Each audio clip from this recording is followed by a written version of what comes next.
नमस्कार बंधुरा प्रतिदिनेर मतो आमी आजके चले एसेछि एकटा रेसिपि निये। आशा करी आपनादेर भालोई लागबे। एकदम नतून धरनेर रेसिपि आमार निजेर आइडिया थेके करेछि, खूबई भालो लागबे आशा करी। और ये लाड्डूटा देखছেন এটা কোনো সাধারণ লাড্ডু নয়, এটা হচ্ছে বেলের লাড্ডু। প্রথমেই সকলকে জানাই আগাম শারদ শুভেচ্ছা। সকলেই ভালো থাকবেন, সুস্থ থাকবেন। তো এখন কাঁচা বেলের মরশুম চলছে, তাই আমি একটা নিয়ে নিয়েছি কাঁচা বেল এখানে। তো বেলটা এতই কচি ছিল, বেলের ছালটাকেও ছাড়িয়ে নিয়েছিলাম আমি বুটিতে করে। আর এই বেলের ছাল ছাড়ানোর অভিজ্ঞতা আপনাদের কার কার আছে অবশ্যই জানাবেন। তো আমি পুরো ছালটাকে ছাড়িয়ে নেব, খুব কচি ছিল ছালটা, তো মুঠিতে করে ছেড়ে যাচ্ছিল। তো পুরো ছালটাকে আমি ছাড়িয়ে নিলাম। এই দেখুন কত সুন্দর দেখতে লাগছে। এবার আমি বেলের আঠাগুলোকে বার করার জন্য আমি গোল গোল করে কেটে নেবো, তাহলে আঠাটা বের করতে খুবই সুবিধা হবে।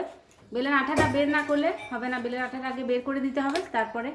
আর আমি একদিন মোরব্বা বানিয়েছিলাম এরকম গোল গোল করে কেটে, সেটাও বোধহয় আপনারা দেখেছেন। আজকে আমি মোরব্বা বানাবো না, আজকে আমি বানাবো লাড্ডু। তো বেলের আঠাগুলোকে আমি কাঠিতে করে এরকম করে খুঁচিয়ে খুঁচিয়ে বের করে দিতে হবে। বেলের আঠাগুলো খুব শক্ত হয়নি, একদম কচি, আর আঠাটাও খুব অল্প আছে, তাই একটু খুঁচিয়ে দিলে আঠাগুলো বেরিয়ে যাচ্ছে। এরকমভাবে আমি সবগুলোকেই ছাড়িয়ে নেবো বেলের আঠাগুলোকে। তো এই গোল গোল করে কেটে রাখা সব বেলের আঠাগুলোকে আমি বের করে নিলাম। এরপর ধুয়ে আমি একটা থালার মধ্যে তুলে নিলাম। তো এইরকম গোল গোল করে কেটে মোরব্বা বানানো যায়। তা আমি মোরব্বা বানাবো না, আমি একটা অন্য রেসিপি বানাবো, আপনাদের আশা করি ভালোই লাগবে।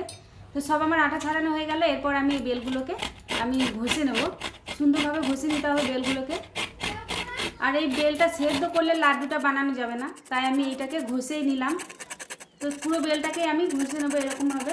ঘষার পরে দেখতে কত সুন্দর লাগছে, দেখুন বেলের কালারটা না এত সুন্দর দেখতে, খুবই সুন্দর লাগছে। এটা সেদ্ধ করে বানাতে গেলে ওখানে সুজির দরকার হবে, সুজিটা লাগবে।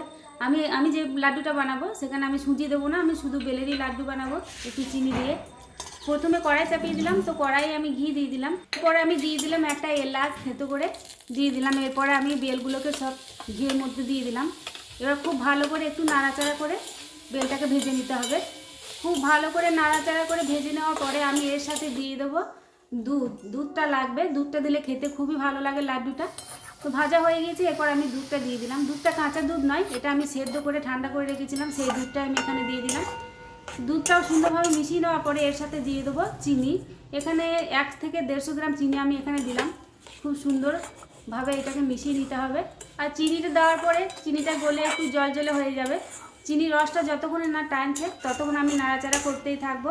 খুব সুন্দরভাবে একটা মন্ডর মতো হয়ে যাবে, তখনই আমি নামাবো। তো এখন চিনিটা গলে জল বের হচ্ছে, একদম জল হয়ে গিয়েছে। এটা পুরোপুরি যখন টেনে নেবে একদম মন্ডর মতো হয়ে যাবে ভাজা ভাজা, তখনই আমি এটাকে নামাবো। এখন অনেকক্ষণই লাগবে এটাকে নাড়াচাড়া করতে। তো বেশ কিছুক্ষণ নাড়াচাড়া করে এবার ঘন হয়ে আসছে, খুব সুন্দর একটা কালার এসছে, খুব সুন্দর একটা সেন্টও বেরিয়েছে, আর খেতে তো খুবই সুন্দর লাগে।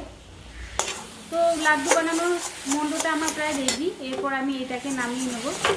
এটা যত ঠান্ডা হয়ে আসবে তত কিন্তু এটা শক্ত হয়ে যাবে, কারণ চিনি দেওয়া আছে। তো এই লাড্ডুটা ঠান্ডা হয়ে গেলে হবে না, ঠান্ডা হয়ে গেলে শক্ত হয়ে যাবে। গরম গরম অবস্থাতে এটা কিন্তু গোল গোল করে নিতে হবে। আমি প্রথমে হাত দিয়ে করার চেষ্টা করলাম, তো এতটাই গরম ছিল যে আমি হাতই লাগাতে পারছিলাম না, তাই চামচ করে কেটে কেটে আমি সাইডে সাইডে রেখে দিলাম।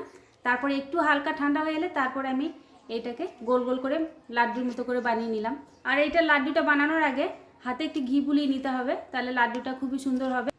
লাড্ডুটা বানানোর সময় প্রথম থেকে খুবই নরম হয়ে থাকে, কিন্তু যত ঠান্ডা হবে ততই কিন্তু লাড্ডুটা শক্ত হয়ে যাবে। আর এই লাড্ডুটা বেশ কিছুদিন রেখে খাওয়া যায়, খুবই সুন্দর লাগে খেতে। এই লাড্ডুটা 1-2 ঘন্টা পর প্রায় খাবার উপযুক্ত হবে।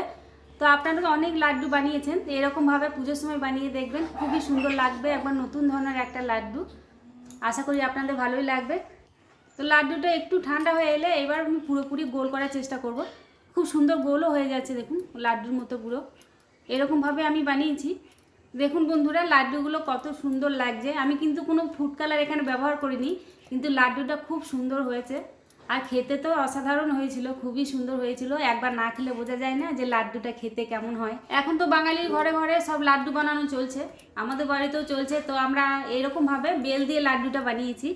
তো আপনারা একবার বানিয়ে দেখবেন, এই বেলের লাড্ডুটা খেতে খুবই সুন্দর হয়, টেস্টি হয়, দারুণ লাগে।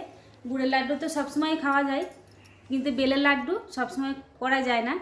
তো এরকমভাবে বানিয়ে দেখবেন, খুবই সুন্দর লাগবে। এরপর আমি বেলের লাড্ডুগুলোকে সাজানোর জন্য আমি দিয়ে দিলাম এখানে কাজু বাদাম। একটু টুকরো করে নিয়ে আমি সাজিয়ে দিলাম, একটু ওপরে বসিয়ে দিলাম, দেখতে সুন্দর লাগবে। তো আপনারা অন্য কিছু দিয়ে এটাকে সাজিয়ে নিতে পারেন। লাড্ডু বানানোটা আপনাদের কেমন লাগলো অবশ্যই জানাবেন। আজ এখানেই শেষ করলাম, ধন্যবাদ।